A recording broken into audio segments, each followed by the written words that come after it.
Donc, à propos de cette réédition de deux des ouvrages de Ludovic Massé, c'est-à-dire Le vin pur aux éditions Paul et de l'autre côté La terre du Liège aux éditions du Chien dent, eh bien, à mes côtés, le propre fils de Ludovic Massé. Alors, tout d'abord, on va évoquer un peu, on va partir du principe que l'auditoire est candide et vierge et on va parler, on va lui présenter votre père au travers un peu de certains éléments, dirons-nous, biographiques avant d'évoquer son œuvre plus particulièrement. Alors, votre père, je crois, est né avec le siècle.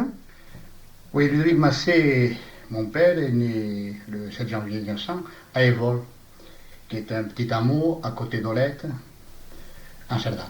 D'un père instituteur, fils de métayer, et d'une mère, fille de montagnard. Dernier de 5 enfants de la famille, il fait l'école normale d'instituteur de Perpignan de 1916 à 19.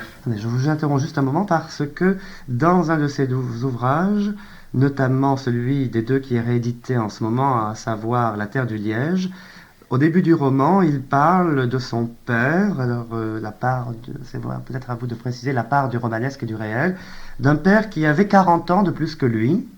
Est-ce que c'était vrai ça? Eh bien, oui, puisque mon grand-père s'est marié tardivement et a eu 5 enfants. Oui. Sylvain était l'aîné et Ludovic, donc, le plus jeune. Et entre Sylvain, l'aîné, et Ludovic, il y a 15 à 16 ans. C'est ça. Alors, je retrouve la formule, là. Votre Ludovic Massé écrit dans La Terre du Liège. On était d'accord, il parle de son père, il n'y avait que l'âge qui nous séparait, il avait 40 ans de plus que moi, et il faisait tout ce qu'il pouvait pour ne pas me le faire sentir. Oui, Voilà. oui. Et il parle également de l'école, donc son père était instituteur, cette école, une maison qu'il aimait beaucoup et qu'il qualifiait de plus belle du village. Eh bien oui, mon grand-père donc, est nommé instituteur. Mon grand-père que je n'ai pas connu, mon grand-père qui est mort en 1927, Mhm. qui était instituteur, donc, qui a commencé à être instituteur à Évole. Oui. Et lorsque mon père est né, 2 mois après, il a été nommé à Saint-Jean-Plat-de-Corps, où mon grand-père donc, a continué à exercer son métier d'instituteur jusqu'à sa retraite en 1924. On en revient à la biographie donc chronologique que nous évoquions tout à l'heure. Alors, vous disiez que votre père avait étudié à l'école normale d'instituteur à Perpignan à la fin des années 10. Entre 16 et 19, oui. Oui. Et puis par la suite, il était parti à Céré, je crois. Oui, là, une petite rectification. Mon père est nommé instituteur à Cavestany, où il Oui. reste quelques années. Puis il part à son service militaire et en 1924 est nommé à l'école d'instituteur de Céré, où il exerce jusqu'à l'entrée de la guerre, c'est-à-dire 1940. Avec donc un petit problème, je crois, vis-à-vis du maréchal Pétain, si on s'en réfère au texte. C'est ça, en 1940, pour fait de grève, Mhm. mon père est nommé à Rivesaltes, où il refuse de se rendre. Il est ensuite nommé à l'école Paul Bert de Perpignan, où il exerce 2 mois, Oui. hein, voilà les faits exacts, et de là, démissionne, hein, peut-être, peut-être au niveau de pression, Oui. hein, et décide de se consacrer à la littérature. C'est là, juste à ce moment-là, donc, 1940. que commence véritablement son voyage littéraire. C'est ça, qu'il assume, je dirais même entièrement. Et en même temps, l'œuvre littéraire de Ludovic Massé, Claude, débute avec un premier roman, en fait, qui se voit publié quelques années quand même avant cette démission, si je ne m'abuse, puisque c'est en 33, je crois. Ah, absolument. En gros, l'œuvre de Ludovic Massé se situe entre 1928 et 1955. Hein. Oui, Mais dès 1930, il commence à faire une approche avec certains éditeurs, et notamment avec Daniel Lévy. Ensuite, avec Robert France. C'est-à-dire une approche Une approche, c'est-à-dire qu'il commence à envoyer un manuscrit qui s'appelle Fièvre au village, Oui. qui est son premier ouvrage qu'il a écrit quand il avait 28 ans, et qu'il avait intitulé Fièvre au village. Il envoie ce Fièvre au village à Daniel Lévy, qui est excessivement touché par ce bouquin, qui le conseille à Henri Poulaille, qui est directeur littéraire des éditions Glacées, et qui dit à mon père qu'il est un livre qui est trop important, qui est trop long, mais qui va passer en feuilleton. Et effectivement, une revue de l'époque, dont je ne me souviens pas du nom, je pense que c'est peut-être Marianne, passe cet ouvrage, qui est sous le nom de Fièvre au village, en feuilleton. Mon père retrouve ce manuscrit quelques années après, le réécrit, en fait un bouquin de 150 pages, et le met dans un tiroir, et ne le retouche plus. Jusqu'au jour où Xavier d'Artuis tombe sur ce manuscrit, s'entiche de cet ouvrage, et le réédite en 1982. Donc mon père n'aura jamais su que cet ouvrage, qu'il aimait énormément, et qui est finalement la matrice de son œuvre, Oui. Est réédité 60 ans après. C'est ça. Alors Xavier d'Artuis qui dirige les éditions du Chien d'An, qui se sont installées dans le département à Marsevolles et qui par ailleurs viennent de rééditer donc La Terre du Liège tout à fait dernièrement. Et puis en même temps, pour Ludovic Massé, il y a quand même une certaine fécondité dans l'œuvre romanesque. Ludovic Massé, comme je vous le disais tout à l'heure, écrit énormément, Oui. surtout entre 1930 et 1950, au niveau non seulement de ses romans, mais au niveau de chroniques, de préfaces, d'articles, de nouvelles, qui paraissent dans les journaux de l'époque, aussi bien des journaux parisiens. Oui, on peut même les énumérer, si vous voulez, je les ai là. Il y a Regard, il y a Vendredi, il y a Vue, il y a Marianne. Oui, maintenant. La Grande Revue. Le Populaire. L'Œuvre. Esprit. Les œuvres libres. Etc. Mais il ne faut pas oublier oui. que pendant ce temps, ce même homme a un regard sur son pays. Oui. Ce même homme qui ne sort pas de son département a une sainte horreur des voyages. Cet homme qui, en 30 ans, écrit 130 préfaces, je dirais même un peu plus de 130 préfaces, chroniques, hommages, regards sur les peintres de sa province, sur certains écrivains de sa province, sur des musiciens. Tient une chronique dans Le Républicain. Il commence, dès 1916, à écrire dans un journal qui s'appelle Le Tanor. Ensuite, dans le Méridional sportif, où, entre 1915 et 1930, il fait environ 1500 articles sur le rugby, la tauromachie et la boxe. Mais des articles qui n'ont pas été encore réunis. C'est ça, des articles qui non seulement n'ont pas été réunis, oui. mais sur lesquels je travaille depuis ces 2 dernières années, oui.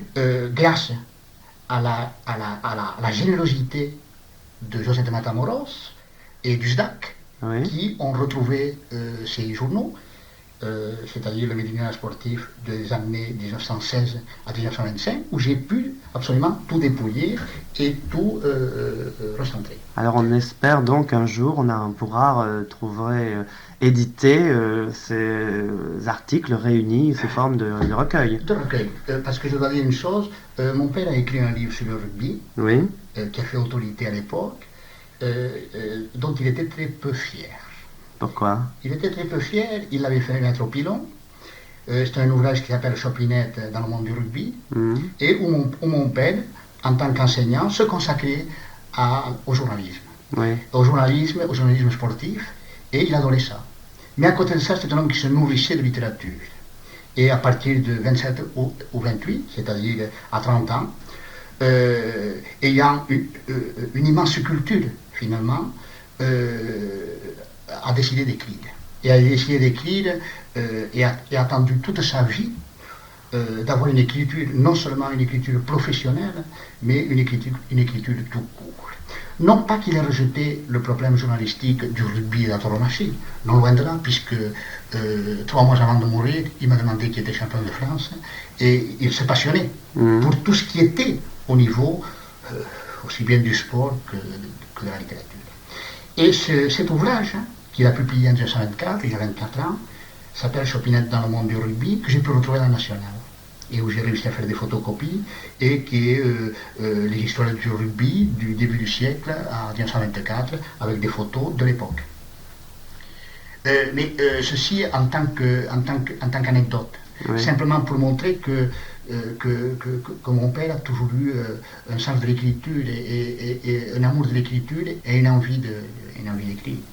Et puis tout à l'heure, donc, vous évoquiez cette démarche de votre père, Ludovic Massé, qui le menait donc à se nourrir de littérature. C'est-à-dire que c'était un homme qui, avant de se décider à écrire, lisait énormément, se cultivait, et puis lisait quoi? Mon père, à 4 ans, savait lire. Était un homme qui, il me racontait ça, le soir, en se couchant, sous les draps de lit, avec une bougie, il lisait. Oui. Il a lu énormément dans sa vie. Dans les lettres que j'ai pu trouver, il le cite sans arrêt. Tout ce que j'ai pu lire dans ma vie est monstrueux. En 24, il publie ce livre Chopinette, puis la mort de son frère, qui est un de ses frères, qui est un choc terrible.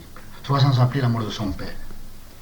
Là aussi, c'est un drame, un homme qui va mourir, un homme qui lui a apporté énormément dans sa vie, qui lui a appris ce qu'était la nature, qui l'a baladé dans la campagne. Mon père était un amoureux des pierres et des arbres, surtout des arbres. Et il avait une connaissance à travers son père. Et je pense, après non seulement une étude et un regard sur mon père, que je redécouvre avec un groupe d'amis qui travaillent sur son œuvre et sur lui. Je m'aperçois que son père meurt à 27 et son père n'aura jamais su que son fils deviendrait un romancier, un écrivain. Et je pense que finalement, la mort de son père débloque ce problème de l'écriture et à partir de là, Ludovic Massé se met à écrire. Oui. Et ce premier bouquin dont on parlait tout à l'heure, Fièvre au village, qu'il écrit dans ce petit village qui s'appelle Estavar, aux confins des Pyrénées-Orientales, à partir de là, amène Ludovic Massé à une écriture. Et cette écriture, non seulement du romancier, et en même temps de l'épistolier. Puisque Ludovic Massé, dès 1930, a une correspondance phénoménale. Une correspondance avec l'extérieur. Avec l'extérieur parce que Ludovic Massé est un amoureux de la communication et il a une écriture avec des écrivains, avec des peintres. Peinture qui sera finalement le grand amour de sa vie. La peinture des autres, un regard des autres. Et c'est une petite parenthèse. Pourquoi Ludovic Massé a eu très peu de rapports, ou on croit avoir eu très peu de rapports avec ses contemporains rossillonnais ou catalans? C'est parce qu'il les voyait, c'est parce qu'il les recevait, c'est parce qu'ils se rencontraient. Les seules correspondances que nous trouvons, c'est au niveau de Pierre Camus, administrateur à Madagascar, Ahmad, universitaire à Toulouse ou à Montpellier, je ne sais, Henri Nert, qui vit à l'extérieur, etc., etc. Mais les gens du lieu, les gens du coin, ils les voient, ils leur parlent. Donc très peu de correspondances, très peu de choses. Si, avec Beauzile, avec Frédéric Cessé. Oui. Bien, alors, à partir de... Alors, c'est un fait quand même assez intéressant, je trouve, que cette espèce de presque libération de votre père avant d'arriver à obtenir sa véritable démarche et à la construire, sa démarche littéraire à partir d'un moment clé donc de sa vie qui est notamment la mort de son père.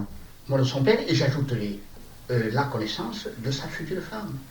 Ma mère, qui a 11 ans de différence, et qui est à peu près la rencontre, c'est-à-dire la mort du père, la rencontre de sa femme, c'est-à-dire de ma mère, et en même temps cette libération au niveau de l'écriture, décidant à partir de ce moment-là d'être un écrivain.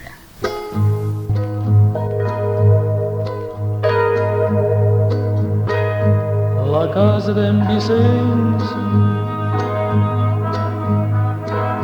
era groga i bonica, baixuna virant, amb un gai que cantava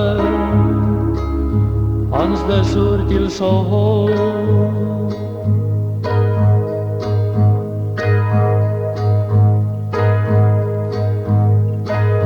Cantava